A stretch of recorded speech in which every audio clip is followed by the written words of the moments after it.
நல்லவரா இல்ல கெட்டவரா? இப்போ உன் கண்ணுக்கு நல்லவனா தெரிஞ்சேன்னு வச்சுக்கோங்க, நடிக்கிறேன்னு அர்த்தம். அதே கெட்டவனா தெரிஞ்சேன்னா உண்மையா இருக்கேன்னு அர்த்தம். சரி சார், ஒத்துக்கிறேன். நான் கெட்டவன் தான், நீ நல்லவன் தான்.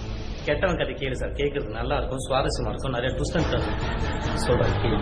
நல்லவனா இருக்கிறது தான் கஷ்டம், அது எல்லாத்தையும் மறைச்சிட்டு இருக்கணும். கெட்டவனா ஆமா நான் கெட்டவனா என்ன. வணக்கம் ஃப்ரெண்ட்ஸ், இன்றைக்கி ஒரு சின்ன கதை பார்ப்போம்.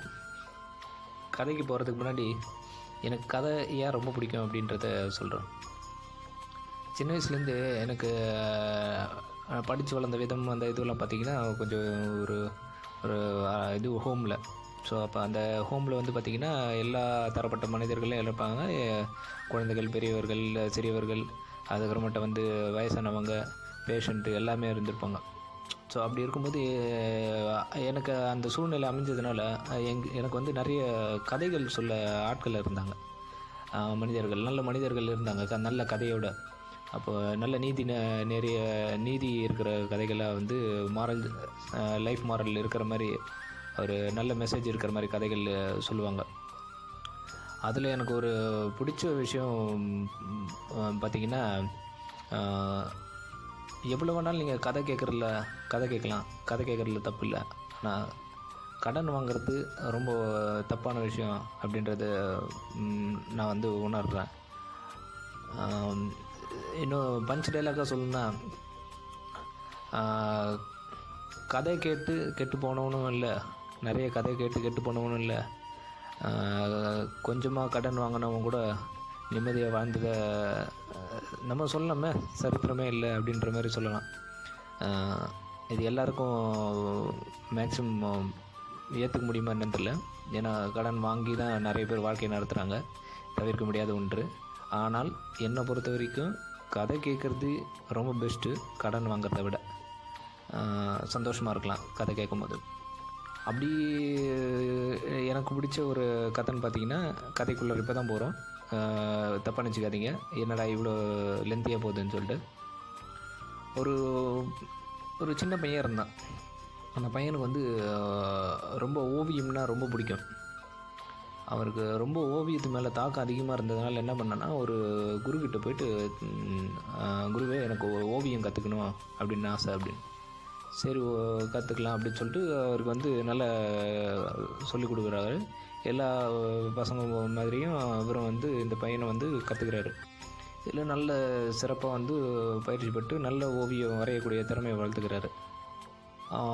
வளர்த்ததுக்கிற மட்டும் அவர் வந்து தனக்கு வந்து இப்போ ஓவியம் வரைய முடியும் அப்படின்னு சொல்லிட்டு, தன்னால் ஒரு நல்ல ஓவியம் வரையலாம் அப்படின்னு சொல்லிட்டு தோணும்போது ஒரு ஓவியம் நல்லா வரைகிறாரு. அழகாக வரைஞ்சிட்டு அதை வந்து குருக்கிட்ட சொல்கிறாரு,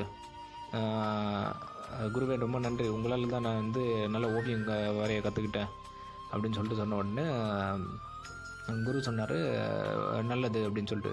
இந்த பையன் என்ன பண்ணியிருக்கா, சரி ஓகே, குரு மட்டும் சந்தோஷமாக இருந்த போது நம்ம மக்களும் சந்தோஷமாக இருக்கட்டும், நமக்கும் ஒரு இது கிடைக்கும் அப்படின்னு சொல்லிட்டு அந்த ஓவியத்தை எடுத்துகிட்டு போயிட்டு ஒரு உணவகம், அதாவது ரெஸ்டாரண்ட்டு, அதோட வாசலில் வந்து நடந்து போயிட்டு வர இடத்துல வந்து விற்கிறாரு.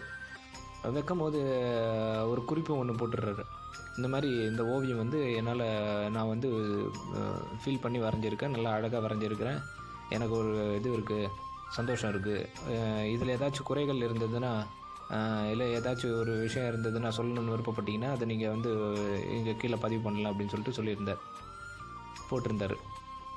அப்புறம் அவர் என்ன பண்ணியிருக்காரு, வழக்கம் போல் அந்த தன்னோட வேலைக்கு காலையில் அதை ஓவியத்தை வச்சுட்டு ரெஸ்டாரண்ட்டில் வச்சுட்டு தன்னோட வேலைக்கு போயிட்டார். சாயந்தரம் வந்து பார்க்குறாரு, போர்டு பார்த்த உடனே அது ஓவியத்து மேலே பக்கத்தில் உள்ள அந்த இதுவை பார்க்குறாரு, குறிப்புகளை பார்க்குறாரு, மக்கள் எழுதின குறிப்புகளை, அந்த வழியை போனவங்கள பார்த்துட்டு ரொம்ப வருத்தமாகி தன்னோட குருக்கிட்ட வந்து ஒரு கவலையோடு வர்றாரு. என்னப்பா என்ன பிரச்சனை அப்படின்னு சொல்கிறார். இந்த மாதிரி நான் ஓவியம் வந்து ஆத்மார்த்தமாக வரைஞ்சி அதை வந்து இது பண்ணியிருந்தேன், மக்கள் ரசிப்பாங்க, அதை வந்து ஏதாச்சும் இப்போ இது இருந்ததுன்னா சொல்லுவாங்க அப்படின்னு சொல்லிட்டு கமெண்ட் சொல்லுவாங்கன்னு. ஆனால் கமெண்ட்லாம் பார்த்திங்கன்னா அவங்க போட்டிருந்தது எல்லாமே பார்த்திங்கன்னா வந்து நிறைய குறைகள் போட்டிருந்தாங்க அப்படின்னு சொல்லிட்டு வருத்தத்தோடு சொன்னார். இதை கேட்ட குரு வந்து, குரு தானே, குரு எப்பவுமே வந்து ஒரு படி மேலே தான் நம்ம சிஷ்யவரோட சிந்திக்கிறது, அப்போ அந்த வகையில் பார்த்திங்கன்னா அந்த குரு வந்து சொல்கிறார், மீண்டும் வந்து அதே மாதிரி ஒரு நல்ல ஓவியம் வர, அதே ஓவியத்தை வர வரைஞ்சிட்டு அந்த இடத்துல போய் அதே மாதிரி வை, இதே மாதிரி ஒரு பதிவு அந்த குறிப்பு போடு, ஆனால் அந்த குறிப்பில் வந்து இப்போ நான் சொல்கிற மாதிரி போடு அப்படின்னா. என்ன குரு அப்படின்னா, இந்த மாதிரி நீ போடுறதுல வந்து இந்த ஓவியங்களில் உங்களுக்கு ஏதாச்சும் தவறுகள் நீங்கள் தென்பட்டால் அதை வந்து நீங்கள் சரி செய்யுங்க அப்படின்ற மாதிரி உடனே சரி ஓகே அப்படின்னு சொல்லிட்டு போட்டிருக்காரு. அதே மாதிரி போயிட்டு தன்னோட வேலைக்கு வந்துட்டு சாயந்தரம் வந்து பார்க்குறாரு. அந்த ஓவியத்தை அந்த போர்டையும் பார்த்த உடனே ஷாக் ஆகிட்டார், அதிர்ச்சி ஆகி. ஸோ குருக்கிட்ட போகிறாரு. குருவே எனக்கு என்ன சொல்கிறதுனே தெரில, என்னோட அந்த மக்களோட எந்த ஒரு இதுவும் இல்லை, யாரும் வந்து எதுவும் பதிவு பண்ணல அப்படின்ற. அப்போ அந்த குரு சொல்கிறாரு, நீ தவறுகள் ஏதாச்சும் இருந்தால் சுட்டி காட்டுங்க அப்படின்னு சொல்லிட்டு போட்டப்போ எல்லாரும் வந்து தவறை சுட்டி காட்டினாங்க. ஆனால் அதை சரி செய்யுங்க அப்படின்னு ஒரு இது ரெக்வஸ்ட் வச்ச உடனே, இல்லாட்டி ஒரு பதிவு போட்ட உடனே யாரும் வந்து இது பண்ணல.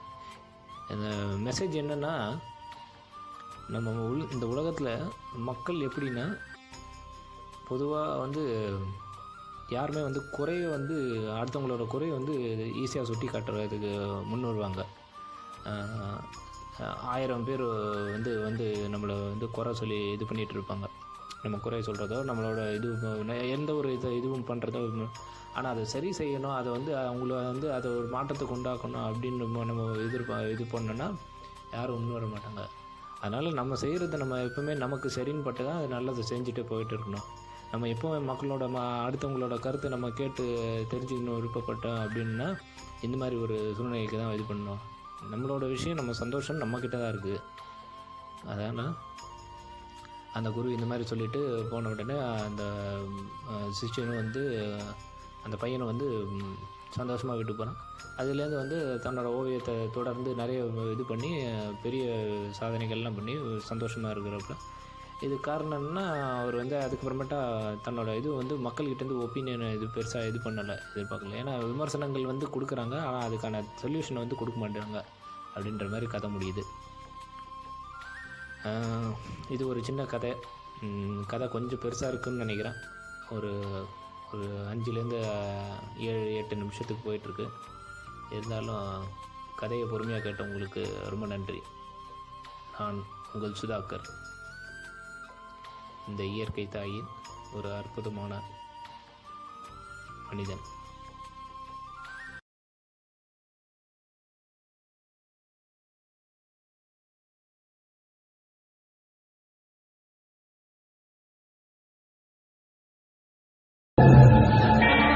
ஒரு கதை சொல்லிட்டேன் சார். உன்ன மாதிரி ஆளுங்களுக்குலாம் ஒரே கதை தானே. நான் கீழே இருந்தேன், பெருநாயா இருந்தேன், இது செஞ்சு அது செஞ்சு பெரிய ஆள் ஆயிட்டேன், அந்த கதை தானே. எப்படி சார்? ஒரு கதை சொல்லிட்டேன் சார். சார் சாப்பிட கடைசா சார், காசு சார், ப்ளீஸ் சார், என்னோட சென்டிமெண்ட் சொல்லி சார். அதுல உனக்கு கதை கேட்டு பழகிடுச்சு, எனக்கு கதை சொல்லி பழகிடுச்சு. நான் கதை சொல்றேன், கேளு.